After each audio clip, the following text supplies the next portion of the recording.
Hi, my name is Rex. I'm the primary instructor for Bail Speak, which is a California Department of Insurance approved bail education provider.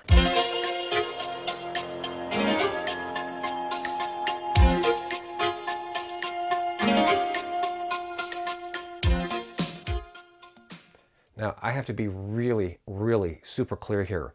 The decision to wear body armor or to engage in an occupation that requires body armor is a very serious one and is not to be taken lightly. This video is for educational purposes only. It is to give you a resource to be able to ask questions, to be able to do your research, to think and say, okay, is this type of body armor really what I need for what I'm going to be doing? One of the more common questions that I get is in relation to body armor. Where do I get body armor? What type of body armor am I looking for? What I'd like to do is share with you some vests that go way back. This is one of my original vests. It is dated 1990. This isn't a vest you want to wear while you're bounty hunting. It's not a vest you want to loan to any of your partners. As we move down the way here, I got another vest. This one was purchased in 1996. I was a lot thinner back then. It is a level 2 vest, not suggested for bounty hunting either because of the level rating.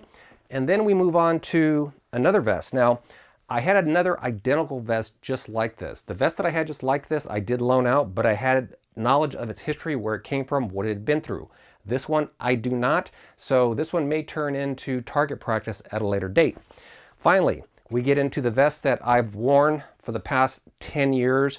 And you got to watch these expiration dates because they creep up on you really quick. I was standing there, I was looking at a video, and I thought, that was 10 years ago. And the body armor I was wearing then, I'm wearing today. So I immediately went out and purchased some new body armor, which I'll cover here in a later segment.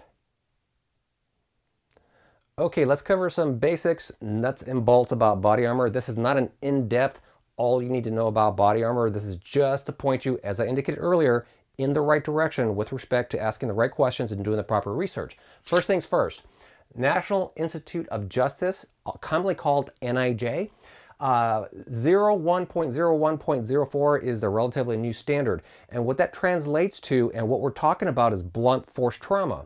It's about 44 millimeters or 1.7 inches. If you look right here, I drew a little gun. There's the little bullet. And as you come over here, look at the indentation right there. If a vest, when impacted by a round, indents more than 1.7 inches or 44 millimeters, and if you look, as I hold my finger up right here, that's about as far as it can indent. If it indents further than that, that is going to be a problem. The reason why it's going to be a problem is because it could injure your organs internally simply by blunt force trauma. In other words, the bullet doesn't have to enter your body to kill you. All it has to do is make a big enough dent in the body armor and you've got serious health problems. Which brings us to levels. There are multiple levels of body armor. I'm going to suggest right now, as a long-time 23-year bounty hunter, go level 3A.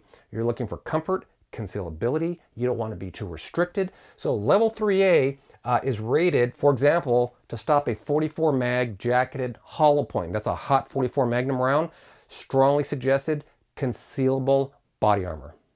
Okay, this is my currently purchased vest. It is American body armor. And one of the things, since we're talking about blunt force trauma, is the fact that it has an impact plate. And they call it a trauma plate. And what that does is it protects the most vital organ that you could possibly be hit with, center mass, and that would be your heart. If you look right here for some of the more precarious situations that I myself may get myself into, you'll notice that I added a groin protector, which is to protect my bladder, groin, etc., primarily femoral artery. You don't want to get hit there. You will bleed out before first responders can get there. Moreover, when you purchase your body armor, you want to get professionally fitted. You don't want to buy anything off the internet. You don't want to buy anything off some anonymous, who knows what, where it's been, which is extremely critical. I'm going to talk about it here very shortly. But one of the most common mistakes that people new to body armor do is they buy body armor with the front panel too long. So what happens is when they sit down, the bottom of the panel hits your duty belt or your pant belt or whatever it is you're wearing, and it jams up into your neck or your throat while you're driving. So you end up with body armor that's extremely uncomfortable, and there's a good chance once you get to the point where it's starting to choke you, you're probably not going to wear it, and that is really bad. Another very important point to understand about body armor, particularly body armor designed to stop ballistic threats, is that they're not rated to stop edge weapons such as knives, ice picks. That's going to require a specialized body armor. So when you pick your body armor, understand it is not designed to stop sharp weapons. I have to say this one more time. This is so important. Please do not purchase used body armor. Let me emphasize that this way. Don't borrow your buddy's body armor if he can't tell you where it came from, when it was manufactured. Did it sit in a hot car all summer long and then all winter long? Body armor is not to be left in a vehicle year-round. Kevlar tends to degrade. So if your bounty hunting partner can't tell you the history of the armor that he is loaning you, he shouldn't be loaning it to you. Conversely, if you do not know the history of the body armor you have, don't loan it to your partners.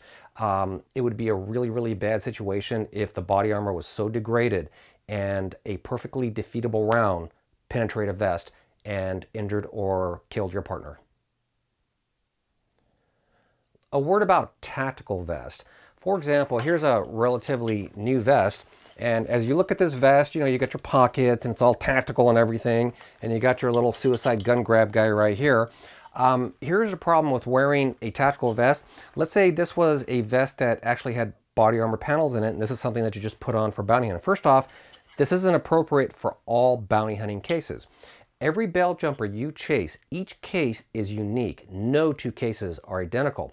Some cases you may approach in street clothes like this, you're going to want concealable body armor. You're not going to be able to approach or walk or go certain places with this. But let's take it a step further.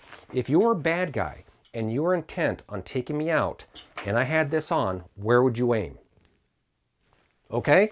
Conversely, if I had, let's say, body armor on and it was concealed and you had a split-second choice to make a decision, the hope here is that you're going to aim center mass. And if you wear one of these, because you're going in a situation understanding that the bad guys are probably going to aim neck up, you may want to consider also using one of these. And the Bail Speak Bail Education School also has a store, and we have different types of level 3A Kevlar helmets, and you can see that at realbountyhunting.com, but that is incidental to the point of this video. Let's raise a really important point here, believe it or not, is something really worth mentioning. This vest right here doesn't work if you don't wear it.